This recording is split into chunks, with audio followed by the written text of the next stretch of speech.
Olá, boa noite, como vai? Vai bem? Eu espero que você esteja bem. Hoje está bem fresquinho, né? Está típico aqui em Cuiabá. Houve chuva durante o dia. Cá estamos de volta ao vivo. Hoje, segunda-feira, 29 de janeiro de 2024. Satisfação em estar de volta com você aqui na sua TV Pantanal, Rede TV. TV Pantanal, uma emissora do Grupo Gazeta de Comunicação. O deputado Wilson Santos, deputado estadual, já foi prefeito, foi vereador, foi deputado federal, foi botafoguense, já foi santista. Hoje, depois de tudo que houve em 2023, acho que ele deixou de ser esses dois últimos aí. Não, né? Não. E ele apela quando a gente tira sarro dele. E operário também, você não falou operário também, né? Isso aí não tem como deixar de ser, não, né?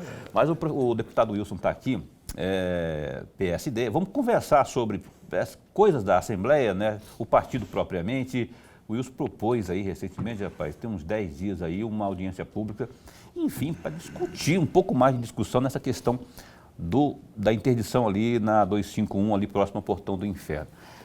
Uma baita de uma audiência pública, estava todo mundo que tinha realmente que opinar, estava ali, os técnicos, né? Quem tem que opinar, porque tem muita gente aí que opina que não sabe coisíssima nenhuma. Então vamos falar sobre isso, vamos falar sobre pesca, a lei da pesca e aquilo que você também quiser, você que está assistindo a gente pode interagir com a gente, 99932-2529 é o WhatsApp do programa Opinião. Ok? Professor Lourenberg, como vai? Vai bem? Boa noite. Muito bem, Paulo. Muito bem. Boa noite, Paulo Coelho. E um grande abraço, mas um grande abraço mesmo a todos os nossos telespectadores, a razão maior do nosso programa. Você e o Wilson Santos se assemelham em um fator aí que você já foi vítima da minha pessoa no ano passado, né? O Wilson ainda não. Aliás, o Wilson até tira um sarrinho de vez em quando pelo WhatsApp, ele apela, rapaz. Que é a questão do Santos. Mas, enfim. Deputado, muito bom tê-lo aqui. Obrigado por aceitar o nosso convite. Eu fico feliz porque sempre que a gente convida, o senhor vem aqui conversar não com o Lourenberg nem comigo, é com o nosso telespectador, que lá na ponta é aquele que vota também, né? E grande parte vota ou votou em algum momento na vida no Wilson Santos.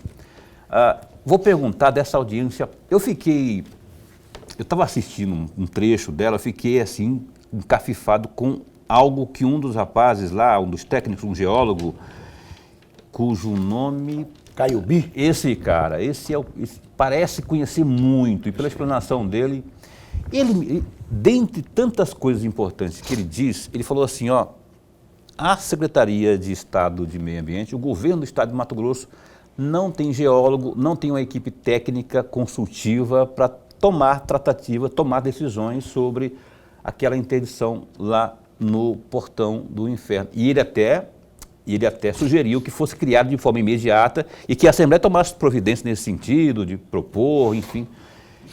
Isso te também saltou os olhos? Você também teve esse tipo de percepção que é algo muito importante, que já devia ter lá atrás, porque não é um assunto novo, mas que agora falasse muito nisso. Eu queria começar por essa audiência pública aí. Boa noite. Paulo, boa noite, professor Lourenberg, sempre um prazer, uma alegria estar aqui.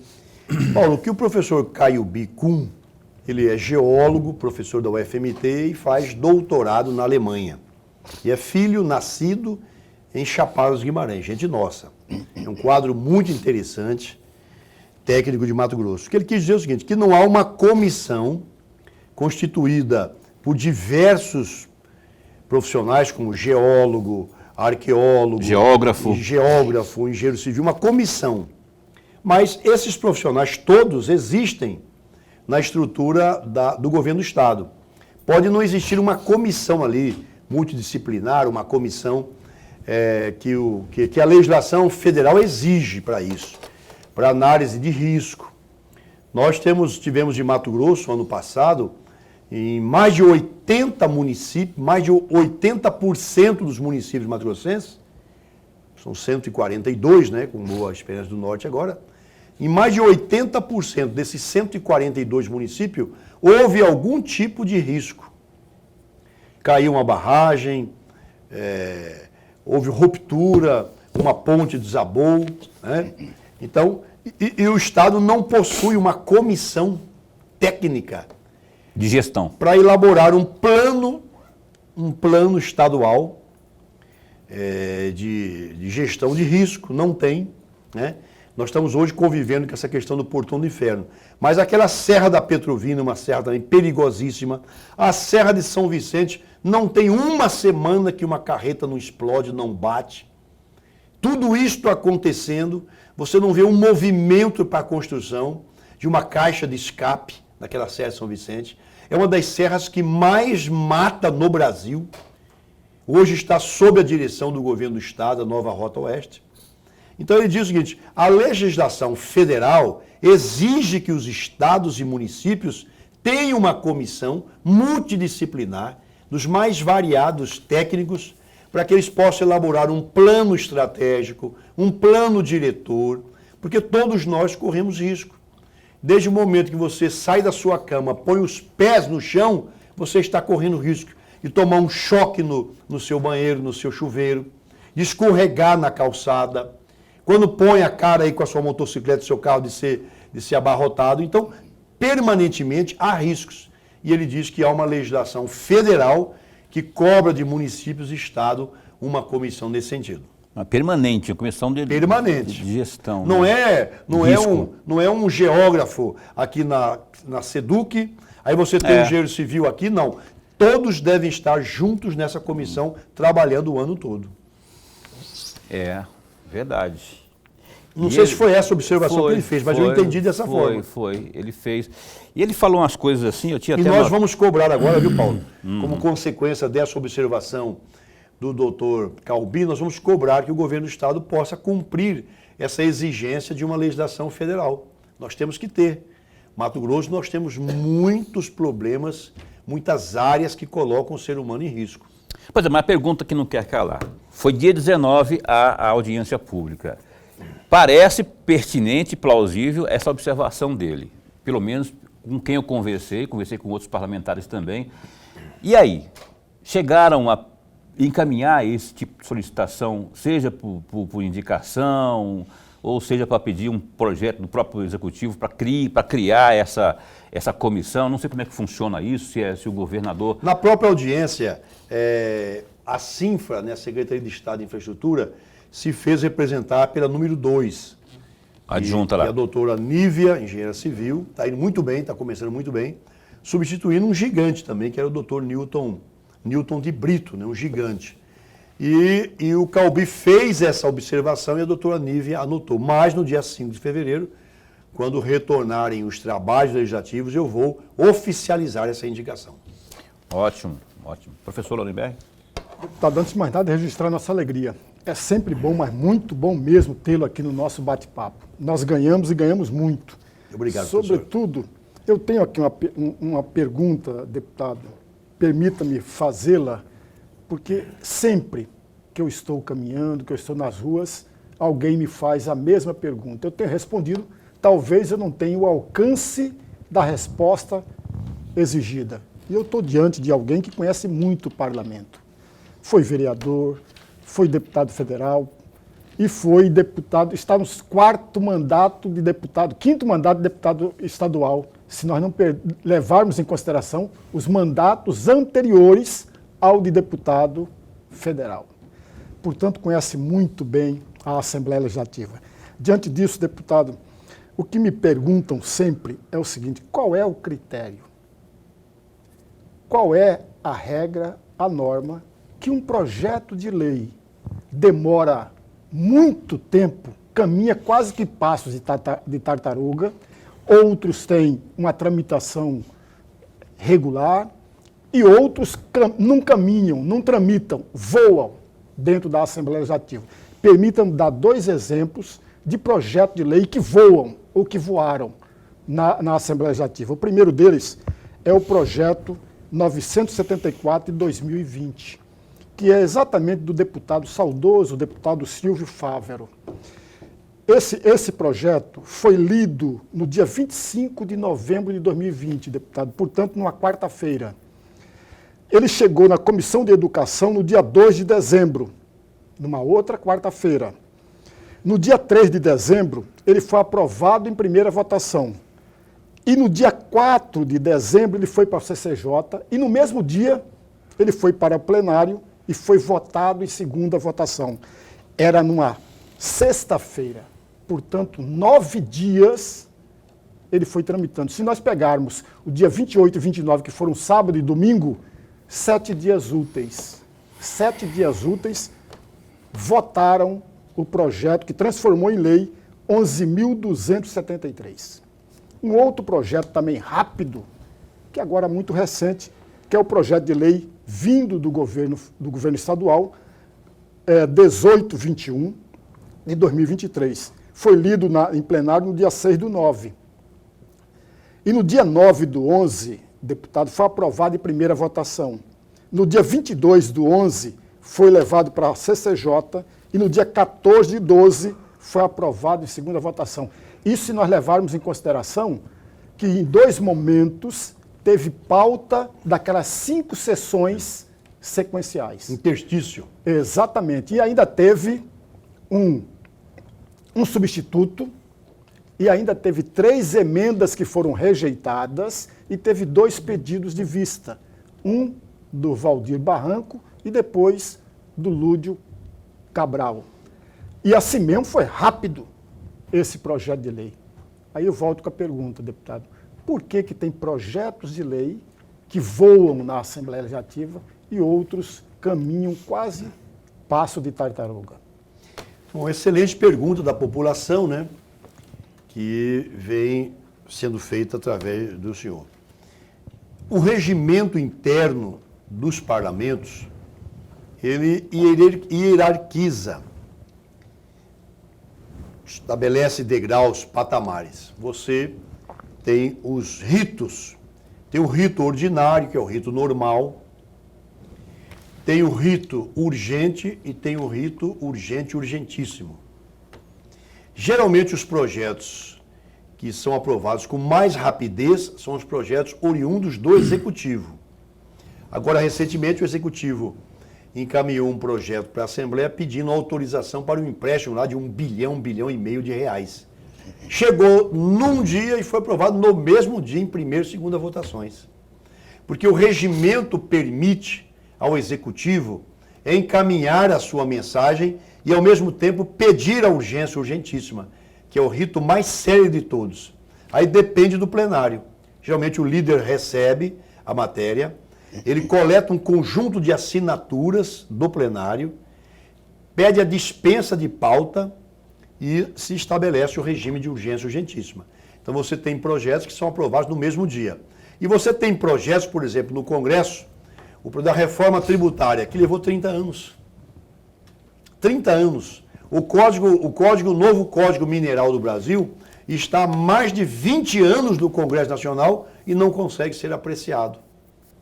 Aí depende muito do autor do projeto, do empenho do autor do projeto, da base governamental, para que esse projeto tenha mais celeridade ou não. Mas a cor partidária dele influencia bastante, né? Claro, o parlamento é constituído por dezenas de partidos.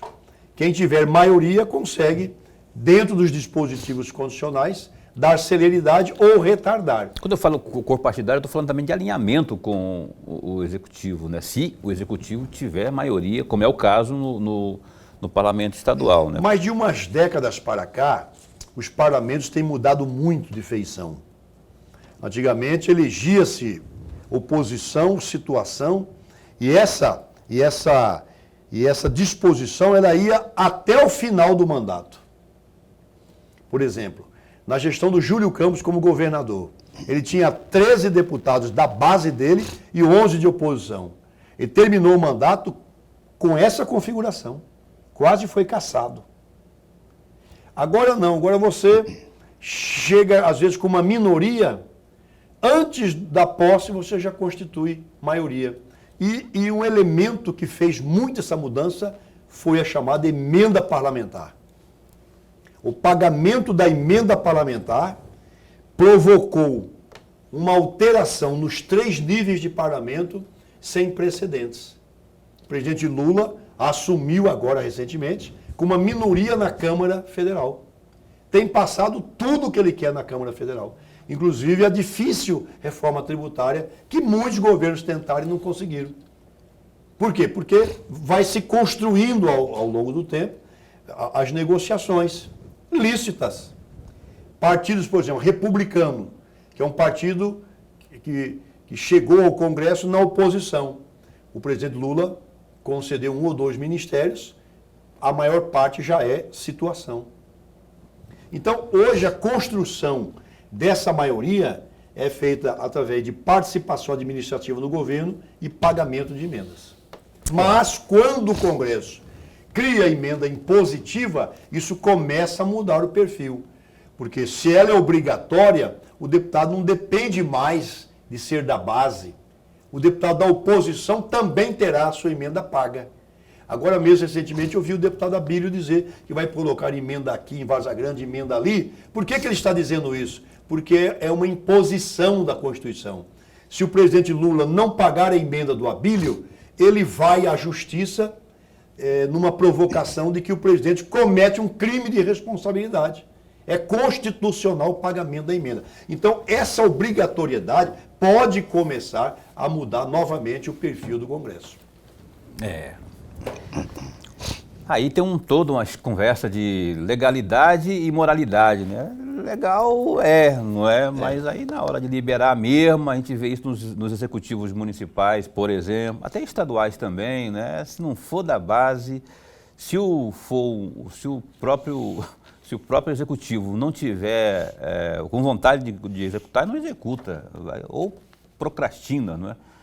Não, Paulo, agora mudou. Procrastina. Aqui a gente vê aqui, ó, no município de Cuiabá, a gente vê isso. Não, Cuiabá é fora da curva. Agora, Paulo, o Congresso colocou até data, não sei se o professor Lorenberg tem acompanhado. Agora existe uma data para que o Executivo Federal pague essas emendas. Se não pagá-las, é crime de responsabilidade. Então o Congresso começou, né, ou aumentou a sua participação no poder.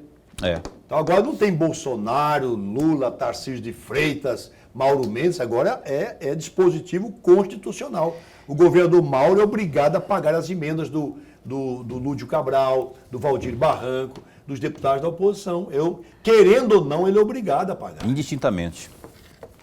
Eu quero voltar aqui do assunto nós estávamos conversando aqui sobre o Portão do Inferno. Eu quero voltar sobre essa informação que você teve, que você falou aí, que o governo, por conta da Rota do Oeste, ele é responsável pela 163. Pela São Vicente ali, né? É o trecho que vai da divisa de Mato Grosso com Mato Grosso do Sul até Sinop. Eu tive a informação, eu estava lendo ou assistindo alguma coisa, que lá no Paraná, na 246, na BR 346... Regis Bittencourt? Que liga... 476, não, 476, liga Paraná, Santa Catarina. Na serra ali, criou-se essas caixas de escape, não é? E que só no ano que criou, foi em 2021, e lá é muito mais, o trânsito lá é muito mais intenso do que aqui em São Vicente. Lá, só no primeiro ano, que foi em 2021, houve redução de 71% de mortes. Naquele ínterim ali, na reportagem que eu estava lendo, assistindo, 9 saídas, 9 emergências, 9 caminhões, tremiões buscaram aquela caixa de brita, não, é uma argila. É uma bolinha, é uma bolinha de argila. É interessante. E isso salvou vidas, um sem número de vidas, né? Para você ter ideia como que faz. Custava em 2021 cerca de 20 milhões para instalar essa saída ali, que custou lá no Paraná, pelo menos. E lá tem também uma tal de ponte volante.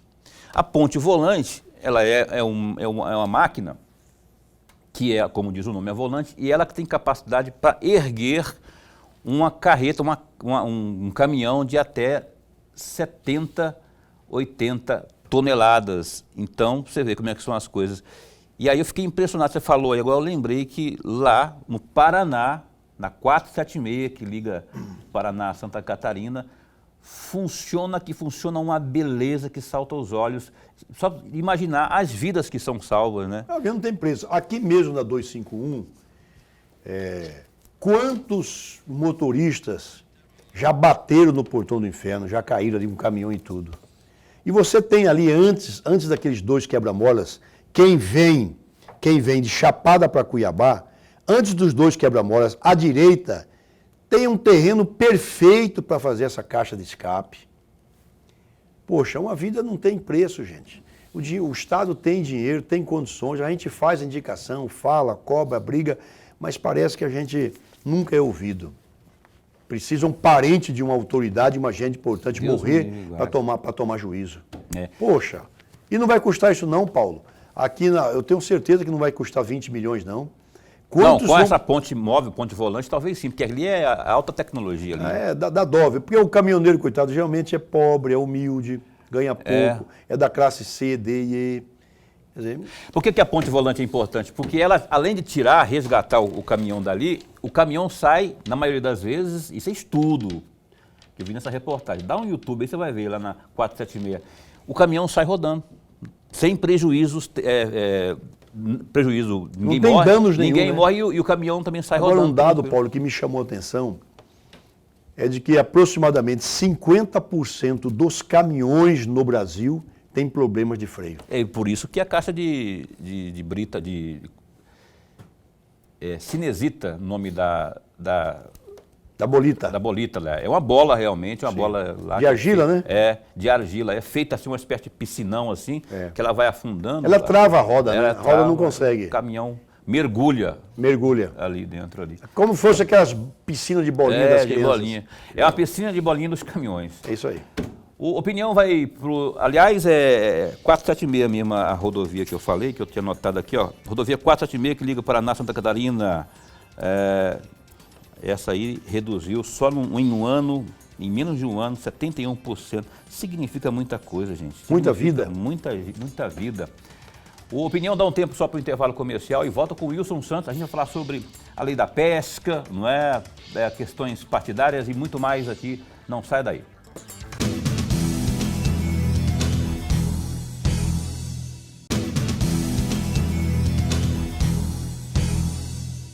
Pois bem, estamos de volta, vamos direitinho ao Gazeta Digital. Gazeta Digital, www.gazetadigital.com.br. O governo de Mato Grosso desistiu de disputar a concessão do Parque Nacional de Chapada dos Guimarães. Em nota, o executivo disse que houve desgaste durante o processo de estadualização da área e, por isso, não pretende seguir no certame.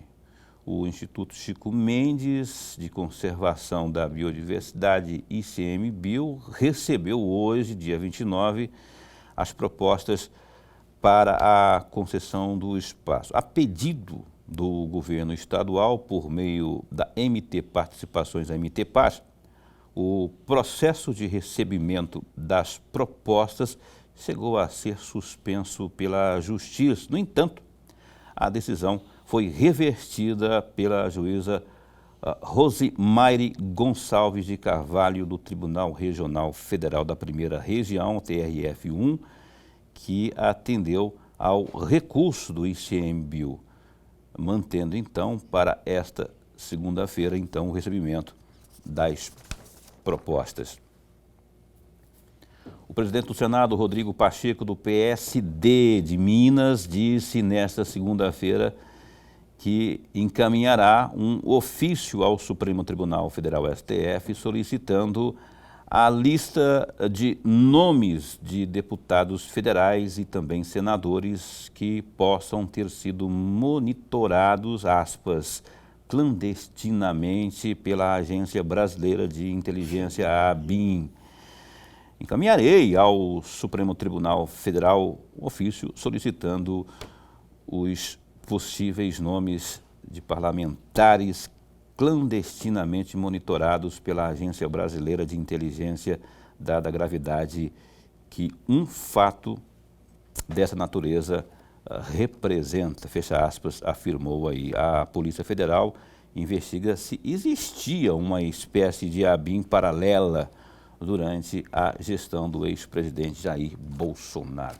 Mais detalhes sobre essa notícia aqui, ó, e essa outra também aí, no Gazeta Digital, www.gazetadigital.com.br. Aproveitar que eu tenho aqui um ex-deputado federal, como é que você vê, Wilson, eu vi que você esboçou uma reação aí sobre esse posicionamento do Pacheco, enfim, mas o fato é que é uma acusação, né, grave, se tiver fundamento, né? Mas para isso tem que ter investigação de uso indevido da ABIN. Mas eu queria que você comentasse esse posicionamento do Rodrigo Pacheco.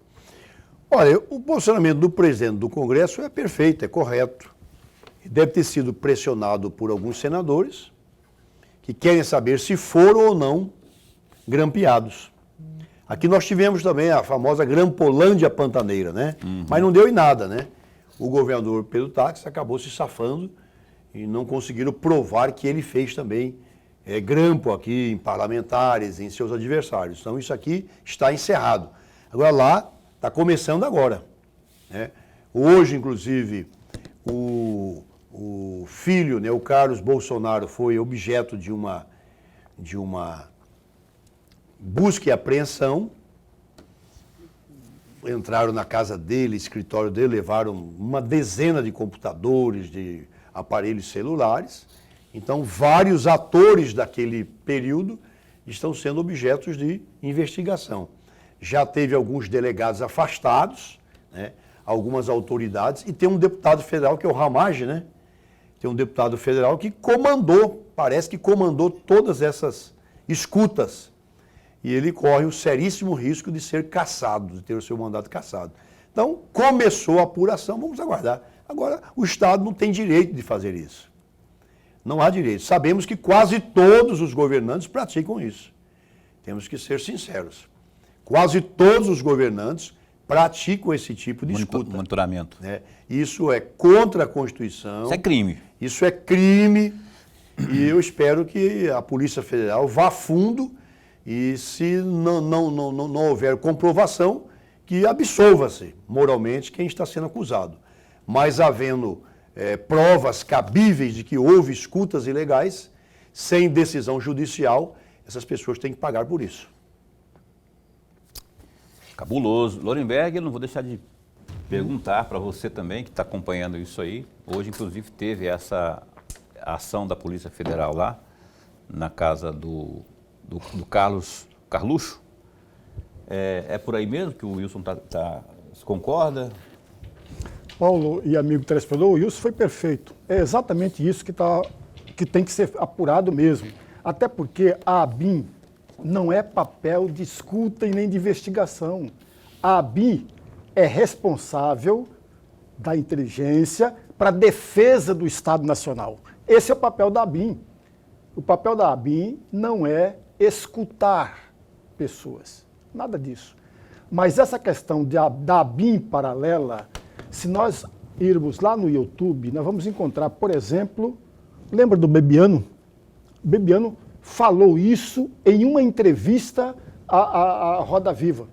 Ele falou isso. Ele falou assim, olha, fui procurado pelo Carlos Bolsonaro e a respeito dessa ABIN paralela. Se nós observarmos também no mês posterior, lembra daquela audiência, daquele encontro com os ministros que foi publicada? Lembra dessa audiência?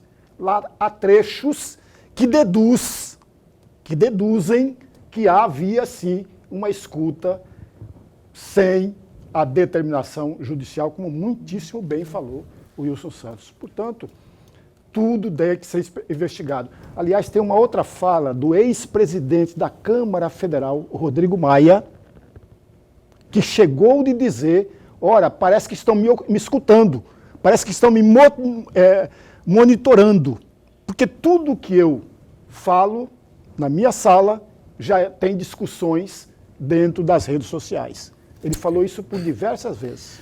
O nome disso, na minha opinião, é Fishing Expedition, ou a pesca probatória. Isso que estão querendo fazer, tentaram fazer. Hoje eu passei vergonha alheia, porque eu estava assistindo a CNN, tem uma jornalista bonita até, uma loirona assim, maravilhosa. do ponto de vista estético, né? Mas assim, como jornalista, eu fiquei chateado com ela, porque ela colocou assim, eu estava ao vivo, né? Ela, olha, recebi aqui informação aqui no meu WhatsApp agora que acabaram de apreender um laptop do Carlos Carluxo Bolsonaro, tal, né? E fornecido pela ABIN e tudo, e fez um estardalhaço em cima disso, né? Foi compartilhado em todas as redes sociais por muita gente, e aí passou um pouco, a PF desmentiu. Quer dizer, uma fake news que acaba por prejudicar a ânsia, ou seja, por que eu passo vergonha? Porque isso é militarismo, é torcida, né? Então a gente tem que entender que a informação, o fato não tem meio termo, não tem versões. Fato é fato, pronto, acabou.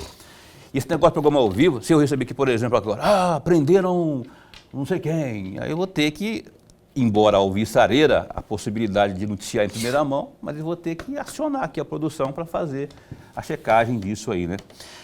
Voltemos aqui então para o programa de hoje, que recebe o Wilson Santos. Vou pedir para o Lorenberg abrir o bloco de perguntas. Por favor, professor. Wilson, tem uma matéria no jornal A Gazeta de hoje que eu encontrei, eu peguei só o trecho do primeiro parágrafo, que eu gostaria muito de um comentário seu. Entre aspas, o governador Mauro Mendes e a sua equipe terão uma semana para refazer a lei 12.197 de 2023, que trata do transporte zero de pescado do Estado. A recomendação foi dada pelos juízes auxiliares do ministro do Supremo Tribunal Federal, André Mendonça.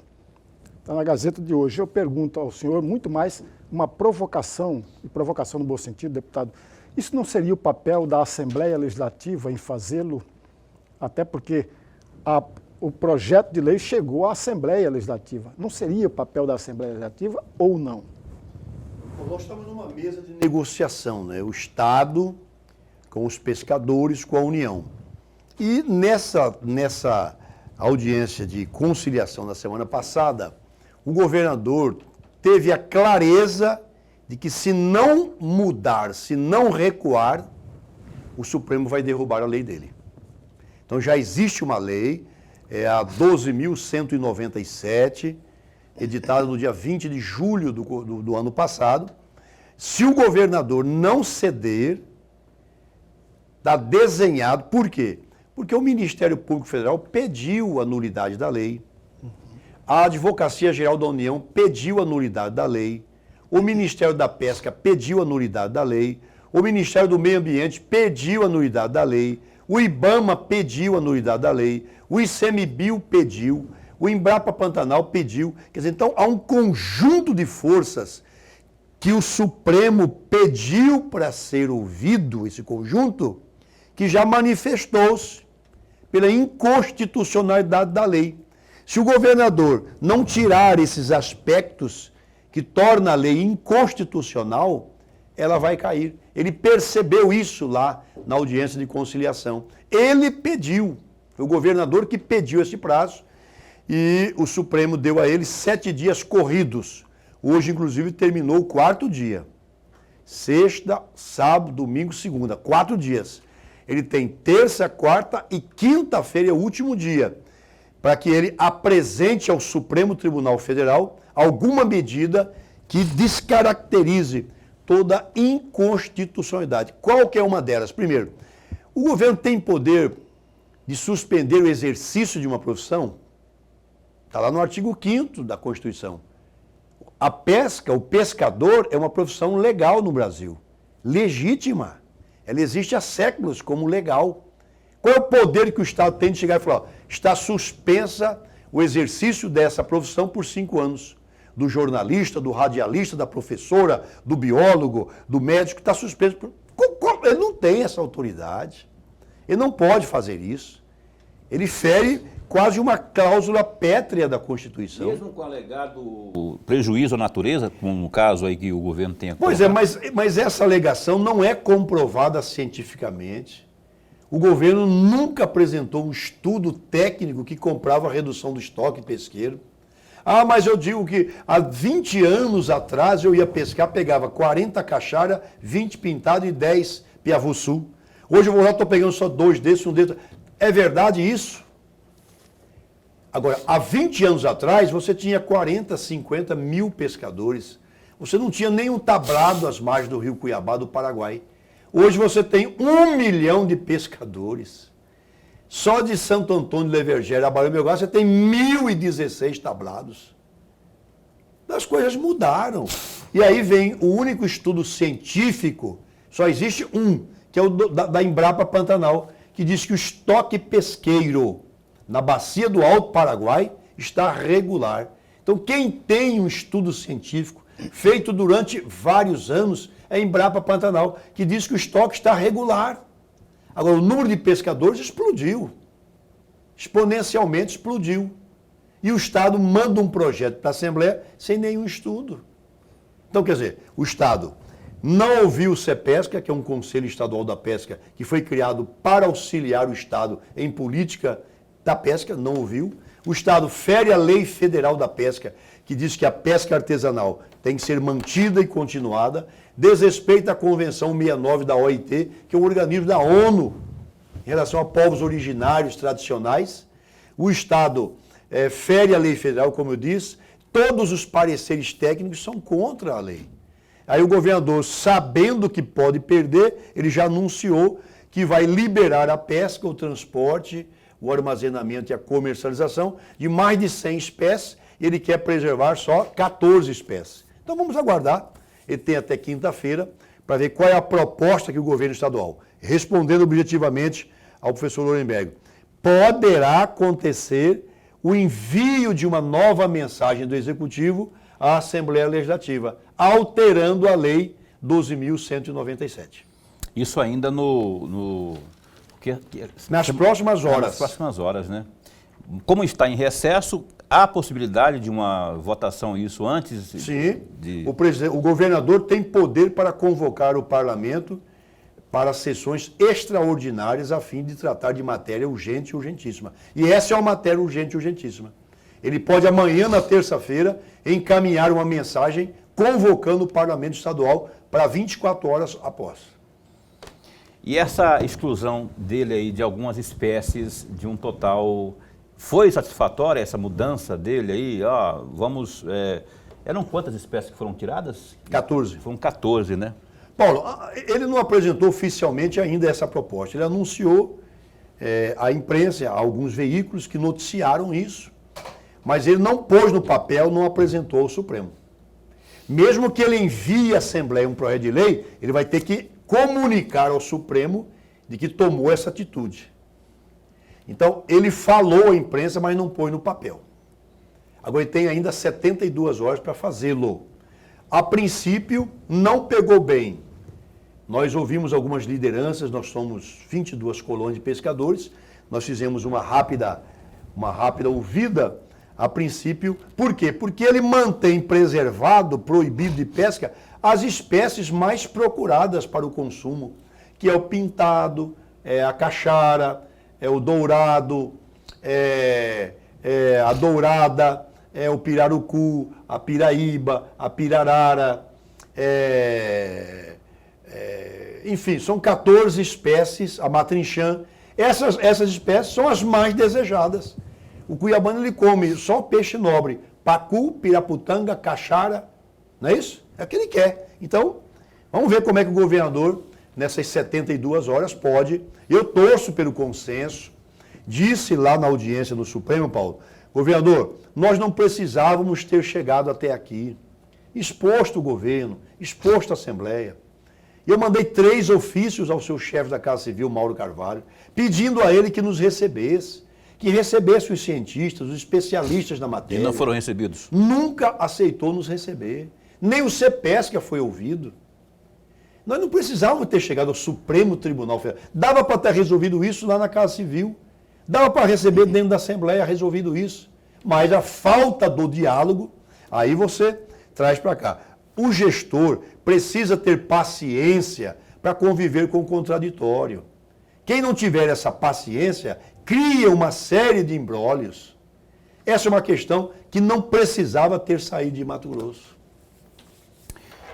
Tá certo. Olha, vamos para o intervalo comercial. Eu quero mandar antes, porém, aqui um abraço para quem está assistindo ao programa Opinião. Mandou até uma fotinha aqui. A Leonice, da Coab São Gonçalo. A Edileuza, do Jardim Gramado. O Luiz Claro, do Jardim Vitória. A Marli, do 1º de Março. Marcolino, do Leblon, também está assistindo conosco aqui. O Marcolino está mandando um beijo para a Deusuíta, que é a esposa, que está também assistindo o programa lá no trabalho dela, que é num hospital. Ela não falou o nome do hospital, é enfermeira. O Opinião dá um tempo para o intervalo comercial, eu volto já já com o Wilson Santos aqui.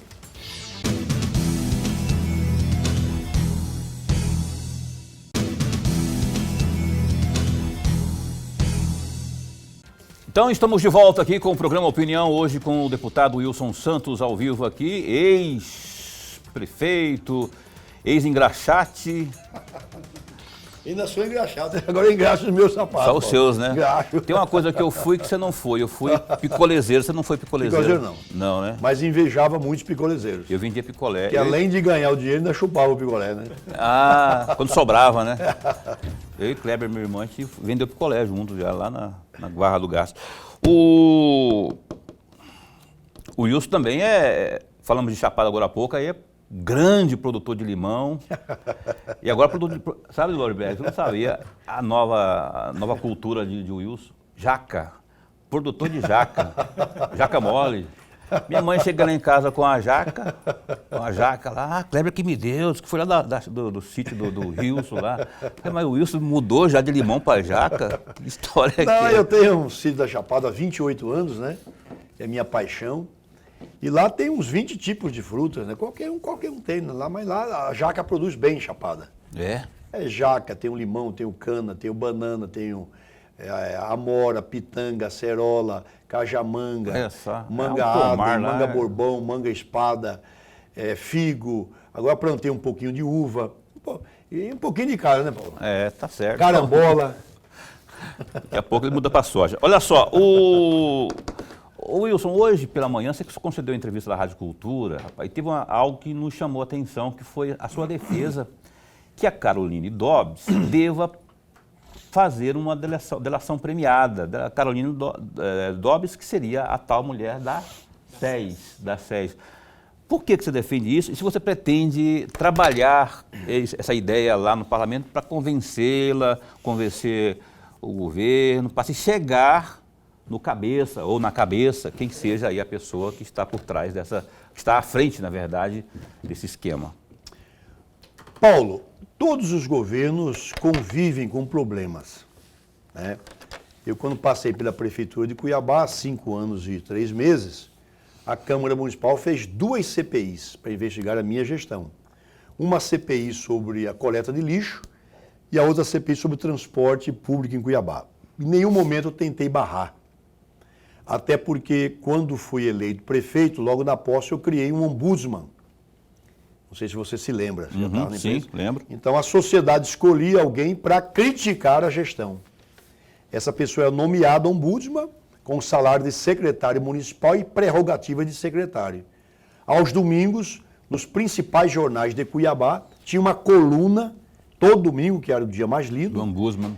onde o ombudsman dizia: o prefeito errou nisto, o prefeito errou naquilo, o prefeito precisa recompor aqui, o prefeito precisa... Todos os domingos isso acontecia. E isso era um exercício onde eu convivia com o contraditório dentro da minha administração. Isso me fez ver tantas coisas, eu fiz tantas correções de rumo, que fui reeleito quase que no primeiro turno, em 2008. Fizemos mais de 48% dos votos contra concorrentes potenciais, como Walter Rabelo, à época, começou liderando as pesquisas, contra o próprio Mauro Mendes, que havia presidido a Fiente, tinha apoio do governador Blairo Maggi, tinha apoio do PT, porque a vice dele era a Verinha Araújo, do PT, a Dilma Rousseff, ministra, mãe do PAC, chegou de vir a Cuiabá. Ela fez um comício com o Mauro Mendes lá no 1º de março, pedindo voto para o Mauro Mendes. Era o governo federal pedindo, o governo Blairo Maggi, muito bem avaliado, pedindo.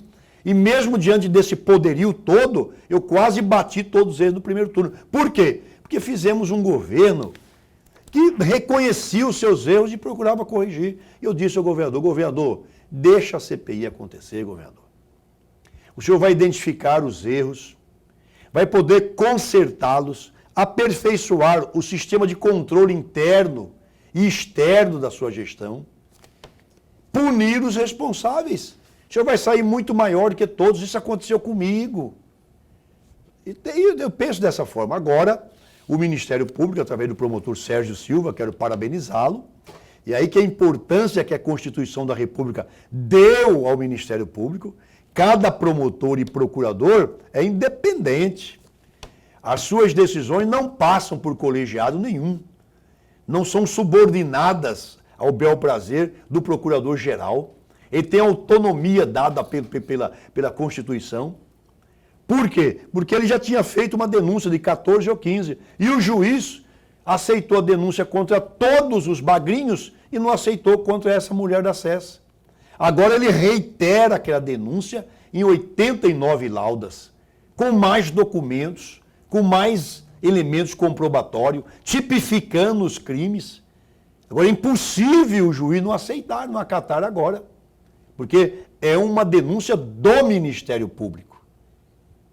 Então, eu defendo toda a apuração. O que eu disse na Rádio Cultura hoje, provocado pelo ex-senador Antero Paz de Barros, é de que se ela cometeu todo esse tipo de arbitrariedade, irregularidades, ilegalidades, ela não tinha autonomia para tal.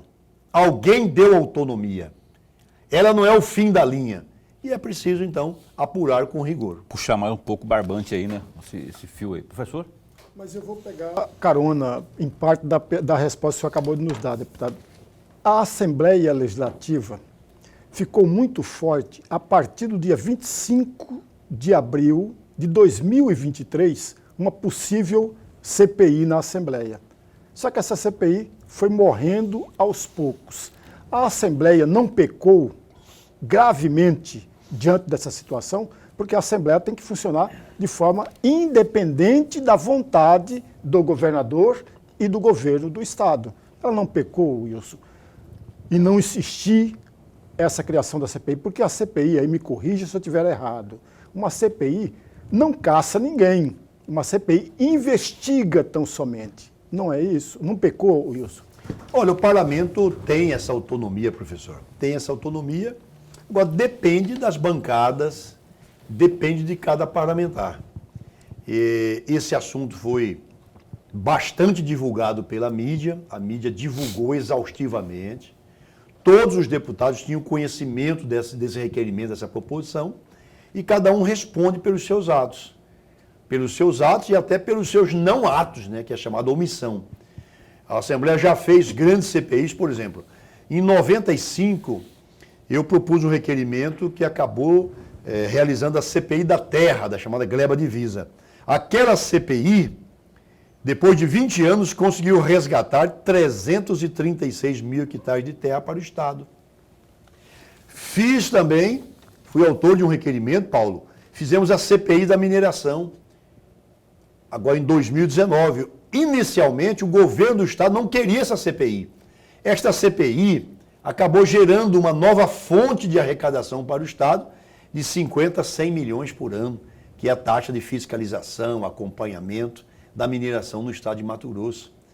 Então, o senhor está certo. Agora, eu não tenho poder de ir lá pegar na mão, forçar deputado nenhum ou deputada a assinar o requerimento. Não tenho esse poder. Apresentei o requerimento, o governador me perguntou, eu falei, foi eu que apresentei o requerimento, sou eu que estou buscando as assinaturas, porque eu sei que seria bom para o seu governo, Mauro Mendes. Não tenha medo da CPI. Vai encontrar problema? Vai encontrar. E o senhor vai ter tempo de corrigir e punir quem fez.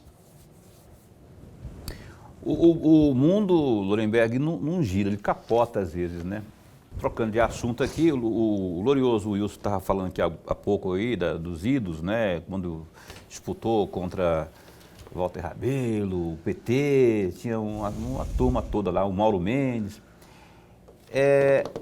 O PT, na figura do Lúdio Cabral, também esteve ali entre seus adversários do passado, de um passado não muito distante, e hoje eles se abraçam, vão para Brasília juntos, vão lá em pautas de comum acordo, né?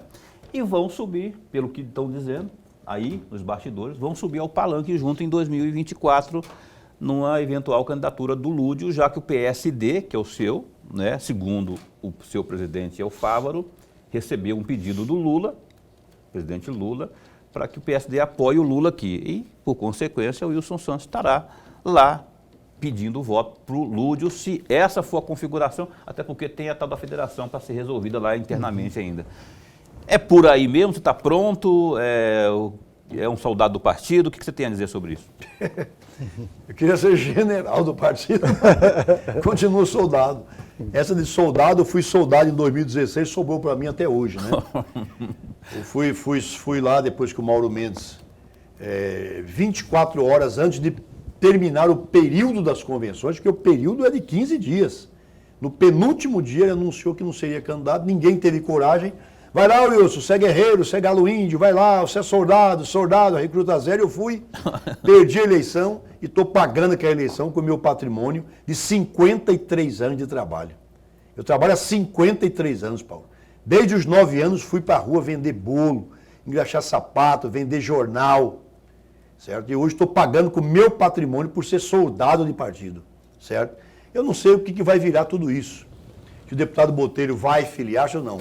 Agora, na quinta-feira passada, eu participei de um almoço no apartamento do senador Carlos Fávaro com o deputado Botelho.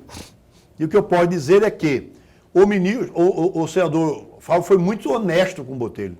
Ele disse duas coisas. Botelho, primeiro, as portas do PSD continuam abertas para você. Segundo, o PSD vai com a frente com a federação. Se você quiser ser candidato, você tem que viabilizar a sua candidatura junto com a federação. Pronto. Foi sincero com ele. E o Botelho disse, obrigado, senador.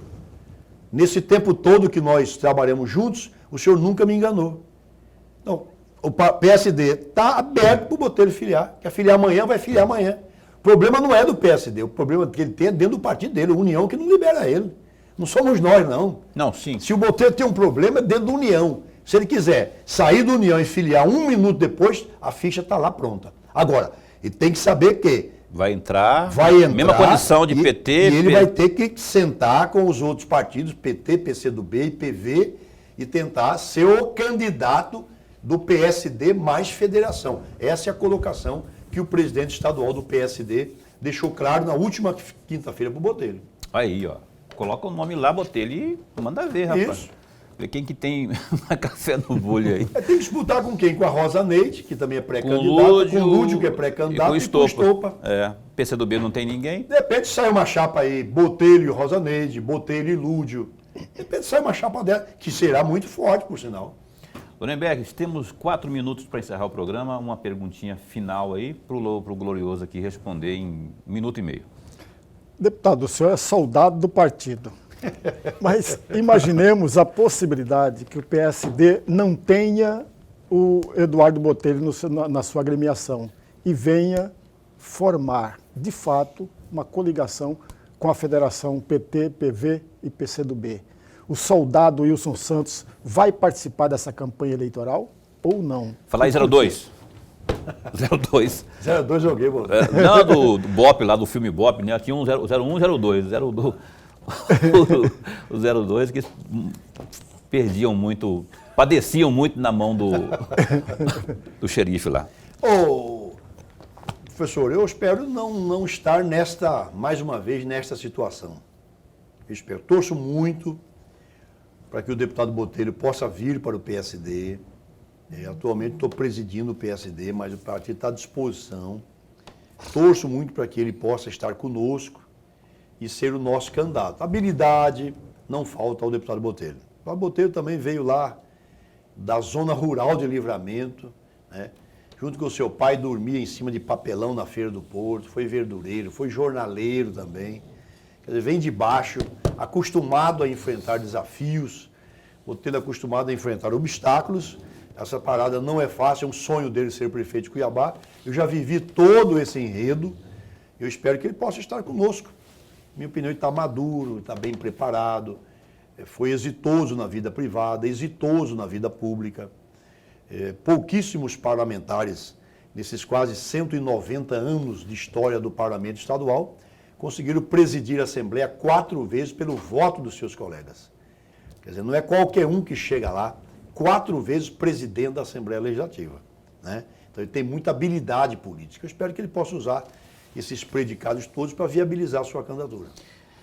Tem 30 segundos ainda aqui. Na sua avaliação, o PRD, que é esse partido novo que está chegando aí, aqui no estado de Mato Grosso, complica a vida do glorioso Mauro Mendes lá na Assembleia? Porque o Júlio Campos quer levar um meio mundo com ele junto e tudo mais, né? E aí seria uma voz dissidente do União Brasil. Como é que você vê isso? Bom, o PRD parece-me que é a união do Patriotas com o PTB, né? Ele está mais forte em nível nacional. Aqui o PTB tem o Cláudio, que fala em sair do partido para disputar a eleição em Rondonópolis pela União. Ficaria sem nenhum representante. O Patriota, se eu não estiver equivocado, não tem nenhuma representação na Assembleia. Não sei em nível de executivo municipal. É um partido ainda em formação em Mato Grosso. E a tendência do PRD em Cuiabá é acompanhar a candidatura do União. Porque aí o União, o presidente é o Mauro Mendes, no PRD o presidente é o Mauro Carvalho e no PP é o Cidinho. A tendência é esses 3 grupos se unirem numa candidatura própria. E fala que o Mauro Mendes não sabe fazer política. Né? Mauro Mendes aprendeu rápido. Deu chapéu em todo mundo lá. E o Júlio Campos... Neri Geller que o diga, né? Natasha Sirecharenko. Levaram, como diria William Gomes. Doutor Mauro Mendes aprendeu rápido e tem sido muito competente. Diria William Gomes, nosso saudoso professor, levou até encostar. Olha só, Wilson, obrigado por ter vindo aqui. A gente tem que encerrar agora o programa. Obrigado de verdade. Esse espaço continua a postos para bem informar. Paulo, só eu agradeço a você, ao Lorenberg, que sempre que convidado faz questão de vir, porque aqui a gente, além de ter a oportunidade de prestar informações, aprende muito com vocês dois. Muito obrigado. Obrigado e estamos sempre a postos aqui. Lorenberg, até amanhã. Até amanhã. A entrevista de amanhã será com a candidata a reitora da Universidade Federal de Mato Grosso, doutora de Política Social e também diretora do Instituto de Ciências Humanas e Sociais, a professora Marluce Silva e Souza e Silva, às 7h30 da noite, tal como fizemos com os outros 3 candidatos também a reitor aqui ao vivo no Opinião. Até lá, se cuida, fica bem, fica com Deus também.